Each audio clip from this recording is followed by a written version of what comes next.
राधिका बरसाने वारी की जय। राधे राधे। वैशाख मास महात्म्य 23वें और 24वें अध्याय में मुनि श्रुतदेव राजा जनक को नाम की महिमा बताते हुए कहते हैं, प्राचीन समय में एक शिकारी पर दया कर कर एक ब्राह्मण ने उन्हें राम नाम की महिमा बताई।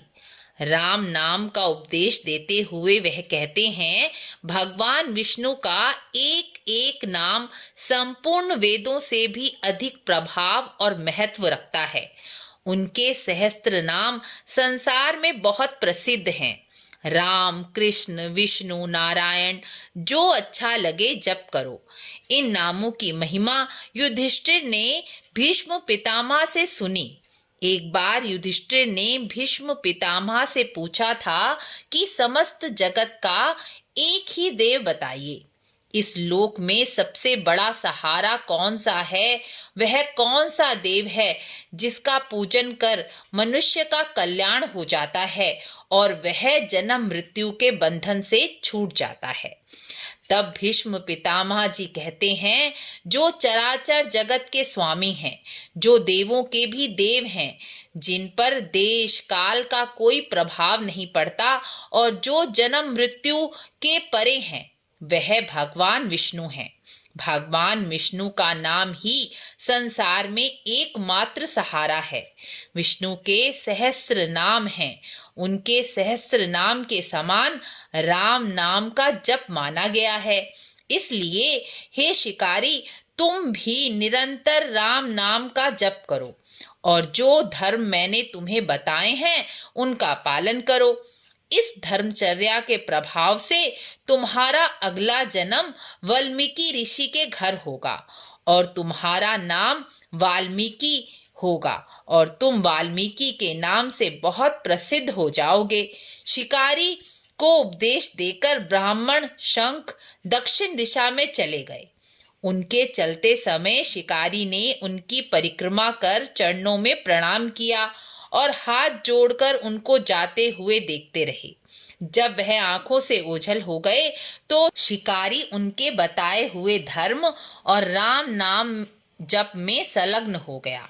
शिकारी रोज जंगल में कैथ, कटहल, जामुन के फल इकट्ठा करता और राह चलने वाले थके मांदे राहगीरों को भोजन कराकर बहुत खुश होता। वह योग्य पात्रों को जूता, छाता, चंदन, पंखा आदि देकर उनका सम्मान करता और राहगीरों के लिए शीतल रेत का बिछौना बिछाता। जंगली पत्तों का छाता बनाकर उन्हें छाया प्रदान करता। शिकारी प्रातःकाल उठकर राम नाम जप करता। वह जब तक जीवित रहा यह नियम निभाता रहा। जब उसकी मृत्यु हुई तो दूसरे जन्म में वह वाल्मीकि ऋषि के यहाँ पुत्र के रूप में उत्पन्न हुआ और आगे चलकर महायशस्वी वाल्मीकि के नाम से प्रसिद्ध हुआ। उन्हीं वाल्मीकि जी ने अपनी काव्य रचना द्वारा संसार में दिव्य राम कथा को प्रकाशित किया। यह राम कथा समस्त प्रकार के कर्मों और पापों को छुड़ाने वाली है। इनकी काव्य रचना का नाम वाल्मीकि रामायण है। नाम की महिमा कहीं नहीं जा सकती और उसे जितना कहो उतना ही कम जान पड़ता है। एक शिकारी नाम जप से, वैशाख मास के धर्मों के पालन से महर्षि वाल्मीकि बने, जिन्होंने रामायण लिखी। राम नाम की महिमा स्वयं राम भी पूरी तरह नहीं जानते। राम का नाम वह कर सकता है जो स्वयं राम नहीं कर सकते। इसके संदर्भ में मुझे एक कथा याद आ रही है। जब लंका पर आक्रमण करने के लिए राम सेतु बन रहा था, तब सब बानर, नील, नल, हनुमान जी सब पत्थरों पर राम नाम लिखकर समुद्र में डाल रहे थे और पत्थर डूबते नहीं थे, पानी में तैर जाते थे, जिससे राम सेतु तैयार हो रहा था। राम जी ने कौतूहलवश सोचा कि मैं भी सबकी सहायता करता हूँ और सेतु बनाने में मदद करता हूँ। तो राम जी ने एक पत्थर उठाया और समुद्र में डाल दिया। पत्थर डूब गया। राम जी को बड़ा आश्चर्य हुआ कि मेरा नाम लिखकर जो पत्थर डाल रहे हैं वह तो पानी में तैर रहे हैं और जो पत्थर मैं स्वयं डाल रहा हूँ वो कैसे डूब जाते हैं। यह सोचते सोचते राम जी थोड़े गंभीर हो गए। यह सारी क्रिया हनुमान जी देख रहे थे। वह राम जी के पास आए और मुस्कुरा कर पूछने लगे, प्रभु ये आप क्या कर रहे हैं। राम जी ने कहा, देखो हनुमान, तुम मेरा नाम लिखकर पत्थर डालते हो तो वह तैर जाता है, लेकिन मैं तो स्वयं पत्थर डाल रहा हूँ तो वह कैसे डूब गया।